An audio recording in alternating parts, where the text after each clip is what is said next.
Hey guys, what is up, and welcome back to the KBA here on the channel. Now today we're showing some big games on New Year's, some trades, and who won the Rudy Gay sweepstakes. And the team who won was none other than the Memphis Grizzlies. They do have to release a player to get this. You're about to see, good old John Conchar right here. You could go and try and sign him if you want. Now, I gotta mention free agency real quick. A lot of you guys messaged me for Rudy Gay, but as you can see, the Grizzlies got him because the Grizzlies were the only ones who did it in the correct way. I said last episode, don't message me, hey, I want this guy, or please sign this guy. I said, hey, give me a reason why he should sign for your team. Give Rudy Gay a reason why he should sign for your team. Only Grizzlies did that. Only Grizzlies got it right. Grizzlies, they got Rudy Gay. Now, Mo Harkless, he recently reached a buyout with the Kings, so he is here for free agency. Don't mess it up this time. We can't do first come, first serve. Wouldn't be fair. Some people work, some people go to school, and it would be unfair for the people who can't see the videos right away, time zones and such like that. So it'll be kind of a 24-hour period before I decide where Mo Harkless goes, but he just left Sacramento and is looking to join a new squad. Keep in mind, players who got bought out or asked for trade will improve their overall based on what team they go, or once they enter free agency. That's why Mo Harkless is a 77, not a 75. Later in the episode, you'll also see some overall adjustments due to players' skill and how they've been competing in this year. Now, another thing in free agency is the Sacramento Kings got rid of Mo Harkless for Caleb Martin, and that isn't the only move that Kings made. They made another pretty crazy move that got rid of a player who's been wanting out of Sacramento for quite some time. We interrupt your scheduled programming to let you know that we have open teams if you want to join. We got the Pacers, we got the Knicks, we got the Raptors. You want to join? You want to be one of those teams? You should do it. We also need a Wizards. The Wizards are cool there in this episode. You want to be the Wizards? Join. Be the Wizards. Also, if you're not subscribed, 52% of you are not subscribed. So, change that. Make my friend go upside down. Become a subscriber. We're on the way to 2K, and when you sub up, makes me want to make more videos. And if you like the videos, make me make more videos. Sub up, like up, enjoy the rest of the video. Sorry for interrupting your programming. Now, speaking of the Kings, we have a Kings trade here as they're sending Richaun Holmes, who they just recently re-signed to a big deal. Things aren't really working out there over in Sacramento. He has not been very happy over there. The team's struggling over in Sacramento, and he wants out. Kind of interesting that they traded the Pistons, who are doing even worse, but, he can't control that. And then Marvin Bagley, he's just done with Sacramento, finally gets moved from Sacramento, gets a new fresh start, which is huge for him. For Grant, who has had, some of his best seasons of late. I mean, Detroit this year and last year, 22 to 18 point game scorer, and now he's getting a fresh start, teaming up with De'Aaron Fox over in Sacramento. In a shocking trade, the Bulls part way with Alonzo Ball, and Michael Porter Jr. is leaving the Nuggets. And then Royce O'Neal and Josh Okogie, two recently acquired players from earlier in the season, are now being flipped for Denver's Monte Morris and Will Barton. Adds a little bit of scoring, more, like I said, more depth to Chicago, and gets another scoring player in Michael Porter Jr. And the Nuggets improve on their much needed both defense and honestly offense, playmaking, everything kind of works there for, Lonzo Ball getting added to the team. Biggest issue here with, what I see with the Bulls is Monte Morris is now their new point guard, and they lack even more defense, as Vucevic is not a very great defensive center. DeRozan's decent at defense, but not really. I mean, now the Bulls are a very score-fast and not have any defense, so they're going to just look to outscore their opponents. And you head all the way over to the Nuggets. They add that much needed defense they need for their squad. I mean, Lonzo is just another playmaker next to Murray and Jokic, and then you obviously have Gordon, Campazzo, and they add a little bit more depth in Royce O'Neal and Okogie, who are also much better defensive players. As obviously you can see, Royce O'Neal 3-and-D, and Okogie is a perimeter lockdown. So when it comes to playoff time, Nuggets could excel there on the defensive and offensive end with their former MVP and a couple really great supporting cast players. The final trade in today's episode is just a simple guard swap, but the Spurs pick up 2 first-rounders. The Spurs, they kind of de-age themselves. They go from 27 to, oh wait, what? Duncan Robinson? I didn't realize Duncan Robinson was that old. Anyways, yeah, Duncan Robinson, Derrick White, but the Spurs get more picks and a shooter. Derrick White can shoot as well, but not nearly as good as Duncan Robinson.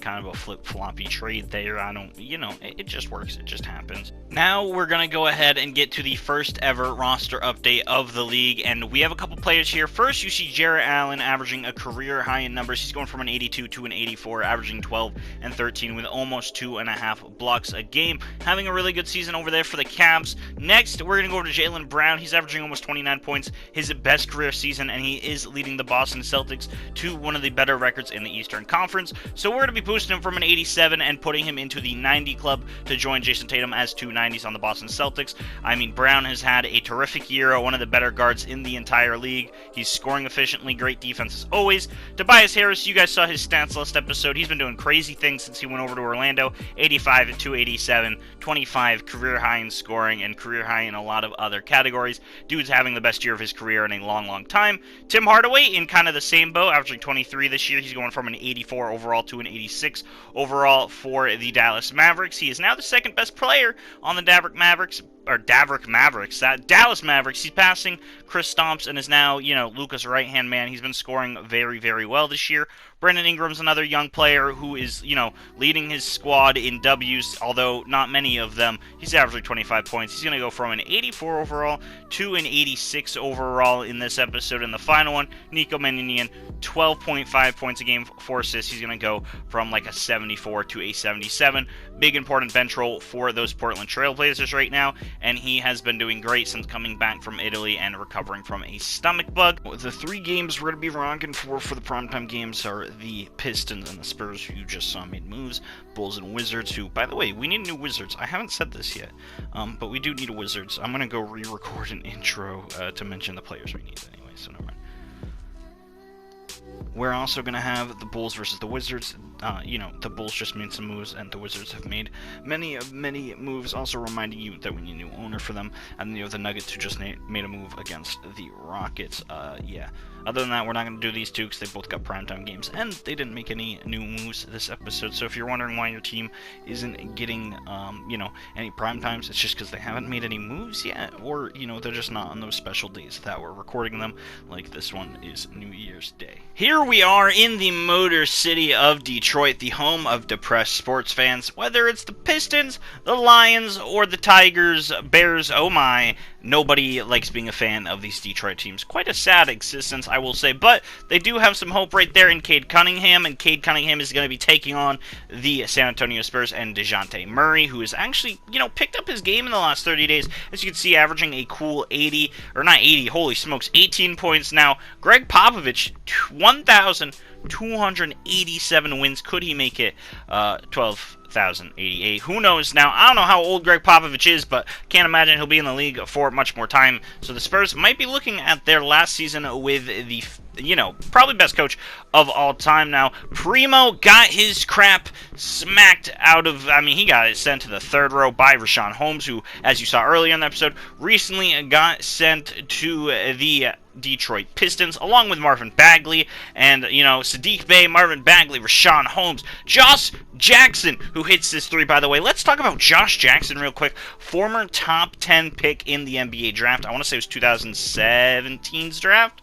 Maybe 15? No, it was 2017. Josh Jackson, top 10 pick in the draft. This man had some crazy high comparisons. A lot of people thought he was going to be great. You know who a lot of people thought was going to be great? Tsunami Poppy, Kelly Oubre Jr. But as you can see, he just airballed and then got his shit blocked into, the third row once again. But speaking of blocks, Jakob Poeltl with the nice block, and it is going to transition into one heck of a dunk by DeJounte Murray. But let's transition back to Josh Jackson.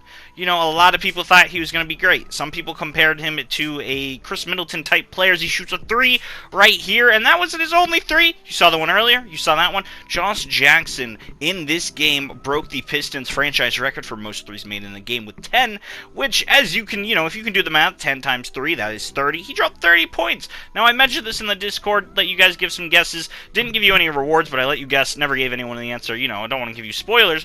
But Josh Jackson would go ahead and drop 46 points here for the Pistons against the San Antonio Spurs. Right here, as you see him get a nice little pass from Kelly Olynyk, who has been kind of a little bit of a playmaker here for these Pistons. And the Pistons, you know, up 97-91, floater by Murray, about 9 minutes to go, and Josh Jackson kind of kept them in this, you know, they kept them blowing out, right? Detroit only up 8. You saw good old Drew Eubanks getting the dunk. I believe he's Australian, so, you know, shout out Shat. You know, you are about to beat the Spurs, but an Australian dunked on you, so I hope you're happy. This finish by Cade Cunningham was absolutely nasty. The Pistons, though, up 9, looking to kind of close it out with a minute and a half to go, and Marvin Bagley would get that dunk, and that would be pretty much the last basket of the game. Detroit Pistons win 117-108. Josh Jackson with a career performance, kind of living up to that top 5 pick hype.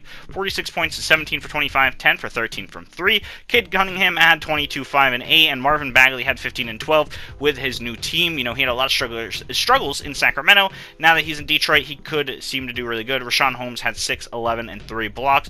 Isaiah Stewart had a little bit of a rough game now that he has to share the minutes with Holmes and Bagley and Olynyk. A little bit of a logjam there. Doug McDermott led the Spurs with 30 points a game, or not a game, but in this game. DeJounte Murray had 22, 8, 7, and 4. Really good all-around game by him, but he couldn't get it done. Kelly Oubre Jr., you suck, right? He went 3 for 12, and Josh Primo went 3 for 13. A lot of them taking a lot of shots, and may or may not have put their team in the hole that they had in this game. You know, you can see the full team comparison right here. A very equal points in the paint. Fast break points, though, the Pistons were a little bit quicker, and they had 10 blocks to the Spurs 1. Now let's transition over to the country's capital. Washington Wizards taking on the Chicago Bulls, who just traded away one part of DeBalzac in Alonzo Ball. You see Chicago is the 4th seed in the East, 21-15. Washington a little bit behind there, pretty much the 10th seed. They could still squeeze in to the playoffs and even the play-in game, but the Bulls having a really good season. Their new starting lineup, though, has Monte Morris and Michael Porter Jr. in it. Kind of traded their defense for offense, got rid of Alonzo's playmaking. Monte Morris, he's kind of an average playmaker, nothing crazy, nothing amazing, but he can score the basketball a little bit. Michael Porter Jr. also known for, you know, scoring that basketball. There you go, HTB, way to get that little sky hook right there. Shout out Rui Hachimura, and shout out DeRozan for that highlight dunk. I appreciate it, man. Making the top 10 list, a little hard to make if we end up making one of those for this series. If you'd like to see that, let me know. Something I'm definitely interested in. Would take a lot of work, but would be cool. Beal was on fire this game. So was Kevin Huerter, not the newest Washington Wizard, but he's new to the squad. Is Dinwiddie. Big old dunk right there. 32-38. Bradley Beal, like I said, had one heck of a game, but Huerter with the big 3 as well. Back and forth. Those two have been kind of a nice little shooting duo. Nurkic has improved his shooting this year. Beal is postering people like there's no tomorrow.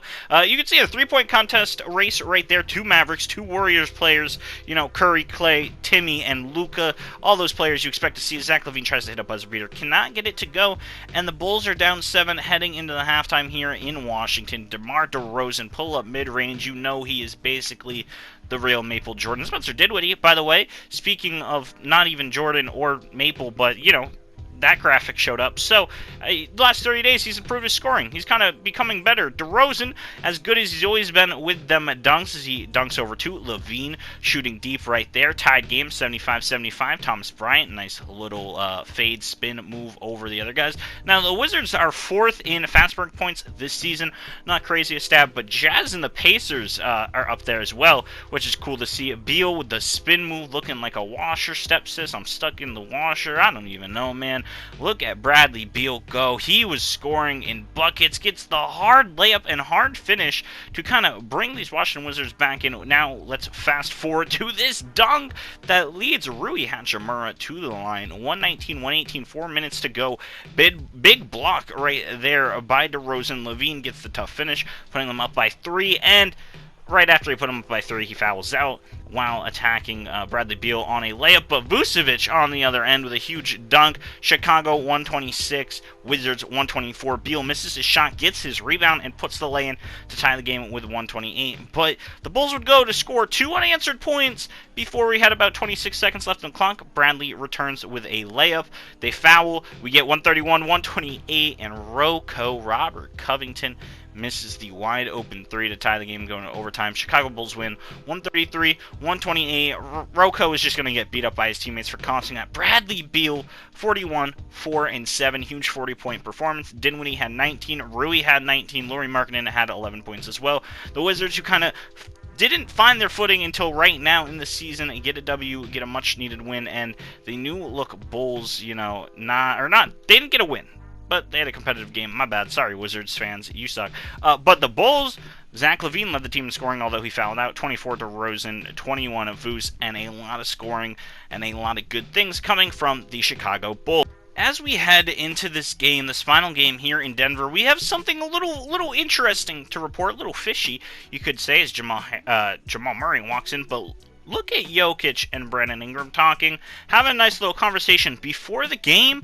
I don't know if these two may be talking, you know, usually we don't see those kind of things, but our backstage footage got that. Could Ingram and Jokic playing the team up down the line? As you can see in the standings, both their teams are struggling. As you know, the Nuggets should not be a team that's struggling, but they are. They are having a really rough start of the season, and Ingram is having a career year here with the Houston Rockets. Just recently got traded for John Wall. You know, John Wall is kind of having a career resurgence over with the Pelicans as well, since injuries don't exist in this league.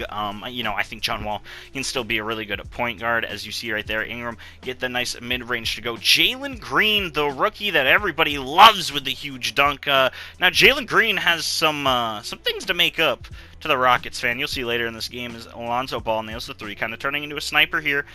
You know, now that he's on his, fourth team, he just got traded from the Bulls here to Denver. We saw the Bulls play earlier tonight. Now we get to see how the new-look Nuggets look. They got Jamal Murray. They still have Jokic. They got good old Campazzo. They got Uncle Jeff Green. But they also picked up Okogie and Lonzo Ball. Some good defensive players. Royce O'Neal as well was in that deal. As David Nwaba getting a nice little mid-range jumper to go. He played some good minutes here for the Rockets. Same thing with Thomas Satoransky. Finds Kenyon Martin Jr. in the corner for a three. Loose ball, foul, whatever, Jason, tell you whatever. Satoransky getting the finish over Aaron Gordon, who I completely forgot was on this team until, you know, this game got played. Denver, though, does end up pulling away by quite a bit. Nothing exciting happened, but they pulled away by a lot. Lonzo Ball, big sniper, getting the pass from Nikola. Now, Nikola Jokic, Lonzo Ball, you know, they're both great playmakers. As you can see, Jokic finds another assist for himself, and it was a three-pointer. Jamal Murray can shoot. He can play make a little bit, but not as well as Jokic and Lonzo. And Lonzo has that defense. Jokic is still a good offensive player, and Lonzo's getting comfortable. He's finding his jumper. So all around, I think that move was great for the Nuggets. Now, Michael Porter Jr. is still a really great player. He could still average, you know, 28 on any team, but still a very good trade. I think for both teams, it's going to work out. Who knows? We shall see. The Bulls are higher conference seed right now than, you know, the Nuggets, but the Nuggets, they have time, and they could still bring it back by the end of the year. So you see, Denver's up 109-92, and I will let you know, Jalen Green costed in this game as you peep that crazy lob to Usman and Garuba, and Bones Highland getting some, you know, trash minutes in here, but Jalen Green is the single reason why the Rockets lost this game. You can see there was a big clump of time where the Rockets didn't score. That's because Jalen Green, I think, went, 2 for 14 at one point in the game. Yeah, he went 7 for 22. I think he went 2 for 16 in the entire second half. He played awful, but Ingram had 25. Jalen Green had 16 and 7. Jalen Green kind of shot them out of this game. Nwaba had 10. Martin had 9. Wendell Carter Jr. had 8 and 7. Eric Gordon had 6, and Bledsoe had 5. And Kevin Porter Jr., my bad, had 10 assists. He dished the ball tonight, but, dude, I swear, Jalen Green cost him this game. But Jamal Murray dropped 37, scored in a huge group. You know who also scored? Jokic and Lonzo with 23, 19 respectively. And Jokic had a triple-double with 15 rebounds. Uncle Jeff got 7 points there. JaMychal Green poured in, 6 buckets. And Aaron Gordon did things. And Bones Highland got 4 points in the 2 minutes of play. I'm going to take right now to go over standings and current league leaders. You can put this in 0.25 speed to take a screenshot of how your team's doing. This is going to go by quick. So, screenshot, pause, do whatever you want to do to look at your standing. Mavs are at the top of the West. Sixers are at the top of the East. A lot of teams have been switching their placements, going up and down. Cleveland is a big shocker for me in the East, along with the Miami Heat doing pretty poorly. The Magic suck, the Pistons sucks, and the Raptors all suck as well. Now, if you look at scoring, it's basically the same people at top scoring as always. Giannis, Curry, Luka. Rebounds, rebounds. Jared Allen is there. Capella is there. Cody Zeller, surprisingly, is, top 10 in rebounds. Assists, always the same dudes, really. Jokic, Harden, LeBron, John Wall sneaks in there, and Westbrook sneaks in there as well. For steals, Ben Simmons, Jimmy Butler, Michael Bridges, the guy who recently requested a trade, Chris Paul, teammate of the guy who requested a trade. They're all doing great on the steals end, and then Rudy Gobert, I don't think he's ever not led the league in blocks. Dude's a beast. And then pretty much, there's 10 players averaging 2 or more blocks a game, which is crazy to think about. Bam, everyone's doing great. And Jokic leading the league in triple-doubles, followed by Sabonis, Simmons, Westbrook, Randall, James, Giannis, Bam, Nurkic, surprisingly, has a triple-double, and Embiid is there as well.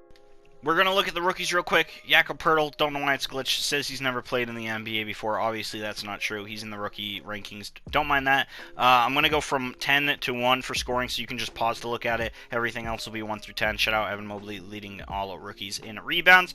Now, do want to remind you guys that there are some open slots for the league. So, if you want to join a part of this series, click the Discord in the bio. You can join up. Current teams open are the Pacers, the Wizards, the Knicks, and the Thunder, and the expansion team for next year. The Raptors are open as well, so if you want to be any of those teams, make sure you join the Discord or comment down below, and, well, just join the Discord. Let me know who you are, let me know what team you are, and sign up there. But that's going to do it for this episode. Hope you guys all enjoyed. Leave a like, drop a comment down below, share with all your buddies. It's been me. Peace out.